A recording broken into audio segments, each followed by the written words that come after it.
কি যেন বলছে। মার্কিন যুক্তরাষ্ট্রে এক বিজ্ঞানী নাম জেমস থমস 1998 সালে গবেষণা করে মানুষের দেহে। একটা মানুষের দেহে 37.2 ট্রিলিয়ন কোষ থাকে।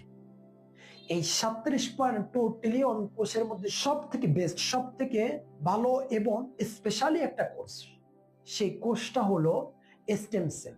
আমরা কিন্তু এত কোষের নাম জানি না, কয়েকটা কোষের সাথে পরিচিত। কয়েকটা কোষ কেমন?